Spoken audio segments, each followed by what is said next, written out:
somos uma juventude burra com celulares inteligentes. Aonde hoje dá preguiça de pensar. Eu sou do tempo, não sei se você é dessa época, eu sou da época do mimeógrafo. Lembra do mimeógrafo? Quantos aqui sabem o que é mimeógrafo? Mimeógrafo, para quem não sabe, quando a professora chegava e falava assim: hoje tem TV. Quem quer rodar essa folha aqui? Aí você botava algo naquele negócio, botava. Aí você pegava a folha e ficava fazendo o quê? Cheirando a folha. Todo mundo queria rodar aquele diabo lá. Não é verdade? Porque o negócio está cheirando folha ali, ó. Na hora da prova, eu ficava doidão. Passa pra isso aí, maluco. O professor estava dentro da sala ainda. Mas eu tenho visto que, no decorrer dos anos, a juventude, ela tem sido omissa. E aí que entra um grande dilema na nossa geração. Nós temos alguns textos da Bíblia, porque antigamente, quando se era ensinado para os jovens ou para a igreja, no tempo da reforma, todas as vezes em que as pessoas iam estudar a palavra do Senhor, a pregação do culto anterior nas suas casas, as pessoas, elas liam as escrituras e elas lutavam e se empenhavam para entender o texto. Nós hoje vivemos uma geração onde a juventude está gritando: eu recebo, eu tomo posse, eu recebo, aleluia.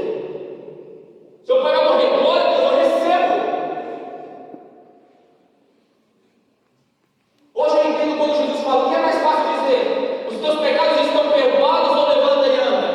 Da mesma forma está hoje mais fácil dizer: você não vai sair daqui hoje sem a sua bênção. Aí todo mundo diz: eu recebo. Mas quando o pau quebra, quando o pregador é usado por Deus para te confrontar, você fala: ah, se fulano tivesse aqui. Nós vivemos em uma época onde a palavra hoje, como diz John Stott no seu livro Discípulo Radical, ele fala que hoje nós vivemos um relativismo. Hoje o que não serve para mim, talvez você entenda de uma outra forma. Mas deixa eu dizer uma coisa: a palavra de Deus só existe uma interpretação. Ela pode ter uma outra aplicação, mas ela só tem um sentido. E hoje nós estamos vivendo uma geração que eu costumo dizer, depois que eu vi um grande debate entre algumas pessoas no Facebook. Porque hoje o Facebook, hoje você não pode postar nada que todo mundo quer cair matando em cima de você. Não é verdade? Se você hoje tem a sua opinião, você tem que estar preparado já assim, ó. Apesar de ter aqueles retardados que colocam assim, hashtag chateado. O tempo que você demorou para abrir o seu Facebook e botar a senha, até você escrever hashtag, você já tinha orado, você já tinha pedido perdão, você já tinha chorado, e Deus tinha falado: oh, coisa linda do pai. Mas não, a gente quer expor os nossos sentimentos numa rede social. Nós queremos expor os nossos dilemas na rede social. E nós temos perdido muito tempo. Engraçado, eu sou da época que na escola, se você não copiasse o que era passado no quadro, na folha de caderno, você não saía da sala. Hoje os jovens estão tirando foto, o professor está copiado. Assim tem sido com a Bíblia. Alguns jovens hoje, elas querem ser fortes espiritualmente, elas não sabem debater as sagradas escrituras quando alguém se confronta, e elas falam assim, elas correm para as macumbas gospel, que é aquelas caixinhas de promessa, que só tem promessa. Eu sou filho da promessa, em Cristo eu sou mais do que vencedor, eu vou comer o melhor dessa terra. Isso é bom, gente. Isso é muito bom. Só que hoje nós não temos uma maturidade na nossa fé, ao ponto de quando alguém fala algo que as Sagradas Escrituras não está dizendo, em vez de você corresponder à palavra de Deus como ela é, você aceita ou você concorda. Sabe qual é a diferença? Eu estava orando e eu falando com Deus e falando: Deus, por que às vezes alguns jovens não conseguem entender a palavra do Senhor? Qual é a grande dificuldade? E Deus me fez entender uma coisa: a diferença de você que não estudou para uma prova na escola para um jovem que não interpreta a Bíblia é a seguinte: o problema é que um jovem que não estudou para a prova e não passa, a consequência é que ele reprova. E um jovem que tem a Bíblia, mas não estuda, é que ela aceita qualquer coisa que é dita por alguém. Então ela aceita isso. Eu vou falar daqui a pouquinho sobre algumas delas, muito importante. Então Paulo vai escrever aos Romanos. Então nós estamos vivendo, como eu disse, e acabei não concluindo, nós estamos vivendo uma geração mimimi. Qual que é a geração mimimi? É aquela geração que, se você combate alguma coisa, ela sempre vai falar o quê? Qual é a primeira palavra que sai da boca dela se eu falar sobre o que você está fazendo de errado? Você está o quê? E o quê? Você está me julgando. A Bíblia diz, aí já vem o herético. A Bíblia diz: não julgai para você julgar.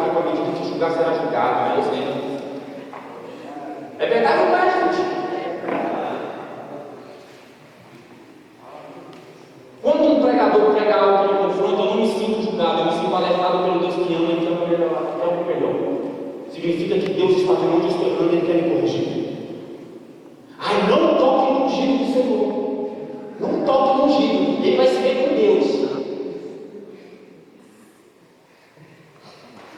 Aí às vezes dá vontade de fazer uma colheita e me fala com volta aqui.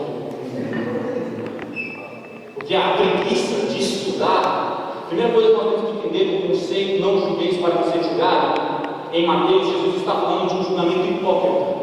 É se eu falar assim para você, essa blusa que você está usando está errada, mas lá no meu guarda-roupa eu tomei igualzinha a sua. Porque com a medida que eu te julgar, se um dia você me ver com a blusa igual a sua, você vai julgar pior do que eu te julguei. As outras pessoas vão falar, esse não é aquele que falou que não podia usar a blusa?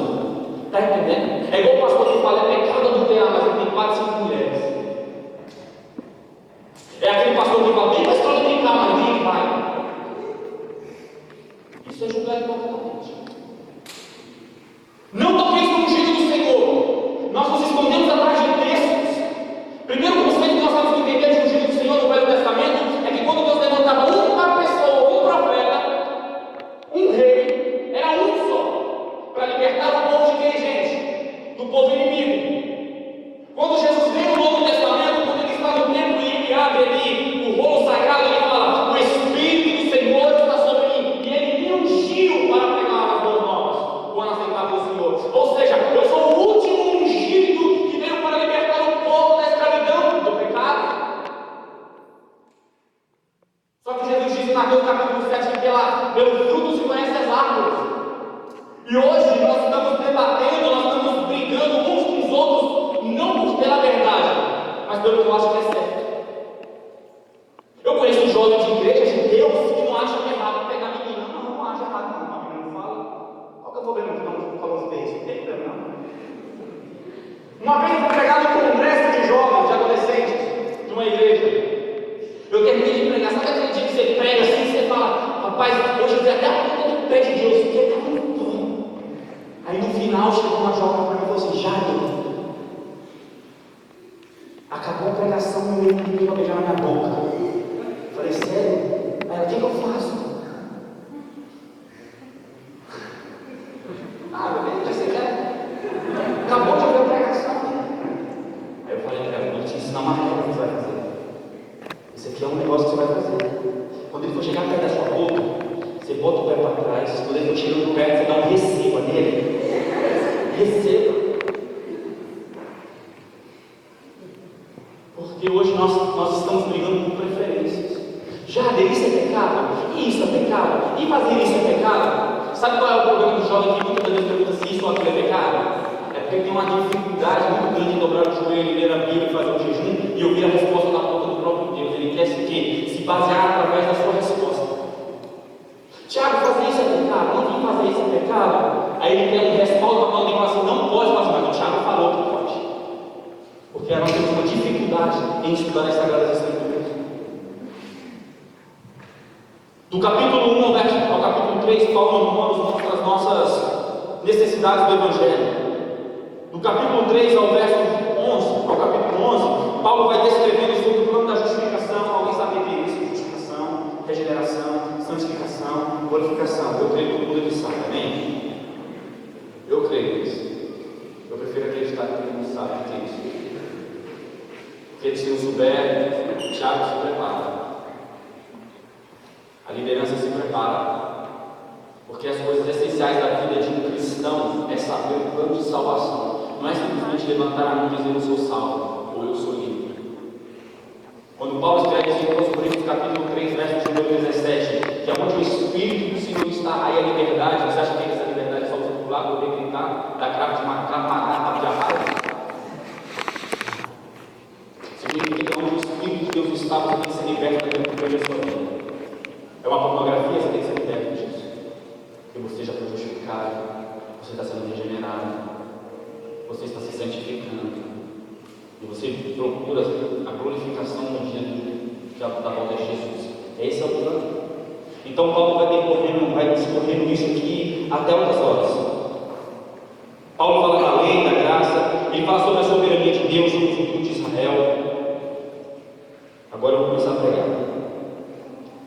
Romanos capítulo 12, que nós lemos, verso 1 e 2, rogo-vos, pois, irmãos. A primeira coisa que nós temos que entender é que Paulo, quando fala rogo-vos, preste atenção aqui, ó. Rogo-vos, Paulo está chamando a atenção de quem tem compromisso com Deus. Paulo não está chamando a atenção de quem não quer compromisso com Deus. Ele não está chamando a atenção de quem vai uma vez ou duas vezes no culto. Apesar de que você ir todos os dias não significa que você também é salvo ou você salvo. Porque hoje nós temos uma tendência nos nossos dias de que quanto mais você vai no culto, mais fiel você é a Deus. E quanto mais você participa de uma campanha, mais Deus vai te abençoar, não é verdade? Por que toda campanha tem 7 encontros, 5? Por que não pode ser só um dia? Porque nós queremos limitar o poder de Deus, nós queremos talvez colocar a forma, se você fizer mais Deus te abençoa. Quanto mais você fizer, ou seja, quanto mais obras você fizer, mais santo você é. E nós anulamos a lei, nós anulamos a graça, colocamos a lei na obra.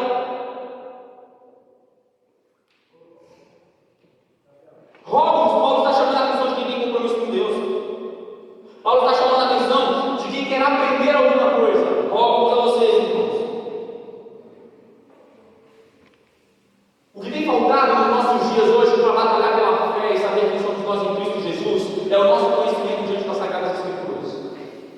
Eu não estou falando daquele quanto tempo tem a Bíblia, 66, já sou cabuloso, sou pós-graduado em teologia. Não estou falando disso, não.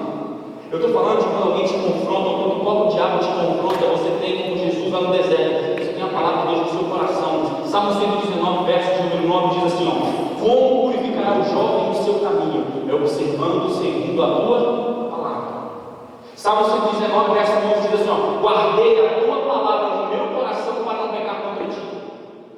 Salmo 119, 16 diz: terei prazer nos teus decretos, não me esquecerei da tua palavra. É a palavra de Deus que nos auxilia